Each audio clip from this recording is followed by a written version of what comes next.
शहर में एक मकान था। उस मकान में एक कमरा किराए पर खाली था। मकान मालिक बालाकृष्ण एक सेवानिवृत्त शिक्षक हैं। उन्होंने अपना पूरा जीवन शिक्षा में बिताया है और अब अपने घर के एकमात्र कमरे को किराए पर देकर अपनी पेंशन से प्रबंधन करने की कोशिश कर रहे हैं। एक बार बालाकृष्ण ने एक स्थानीय अखबार में विज्ञापन दिया, किराए पर कमरा उपलब्ध है, बहुत सावधानी से बनाया गया है, शांतिपूर्ण और आरामदायक। रात 9 बजे के बाद कोई हस्तक्षेप नहीं। विज्ञापन देने के कुछ ही दिनों के भीतर 24 वर्ष का नवयुवक रमन उसके घर आता है। बालाकृष्ण रमन को कमरा दिखाते हैं। कमरा साफ सुथरा था, साधारण लेकिन सफेद चादर वाला एक बिस्तर, एक पढ़ने की मेज और एक छोटी अलमारी थी। रमन को कमरा पसंद आया और वह ठीक से जानता था कि यह उसका नया घर होगा। उन्होंने तुरंत किराया चुकाया और बालाकृष्ण के साथ सभी शर्तों को अंतिम रूप दिया। बालाकृष्ण ने रमन को बताया कि उसका घर एक पुराना घर है और यहाँ कई घटनाएं हुई हैं। ये बातें सुनकर रमन को थोड़ा अजीब लगा, लेकिन उसने इसे मजाक बताकर खारिज कर दिया। रमन ने अपनी पहली रात कमरे में बिताई। कमरे में एक अजीब सी गंध थी जो उसे काफी आरामदायक लगी, लेकिन जैसे ही रात हुई रमन को एक अजीब सी आवाज सुनाई दी।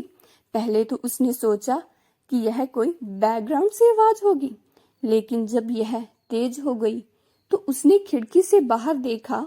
उसने बाहर बगीचे में एक परछाई देखी जो धीरे धीरे उड़ रही थी। रमन ने अपनी आंखें मली और कमरे की लाइटें जला दी, लेकिन वास्तव में वहां कुछ भी नहीं था। तभी उसे ख्याल आया कि शायद वह ज्यादा थकावट के कारण कमजोर हो रहा है। उसने लाइट बंद कर दी और फिर से सोने के लिए लेट गया।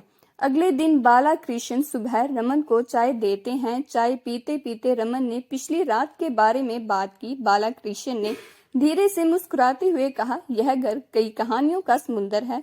उसने रमन को बताया कि इस घर में कई बुरे हादसे हो चुके हैं और उसने कई जानें भी देखी हैं। यह सुनकर रमन के मन में डर पैदा हो रहा था। उसे आश्चर्य हुआ कि क्या इस कमरे में रहना सही निर्णय था। दूसरे दिन कुछ नहीं हुआ। रमन सादा जीवन जीने लगा, लेकिन तीसरी रात उसे फिर वही आवाज सुनाई दी। इस बार उसे यकीन था कि वह उसकी कल्पना नहीं थी। वह बहुत डरा हुआ था, लेकिन खुद को संभालते हुए वह बाहर देखने के लिए उठा। उसने खिड़की खोली और उसके सामने एक छोटी सी भूतिया आत्मा की छवि दिखाई दी, जिससे वह डर गया था। रमन चिल्लाया। उसने कहा कि भूत ने उनके कान में कुछ कहा और वह शब्द उनके दिल में गूंज गए। उसे समझ नहीं आ रहा था कि वह क्या करे।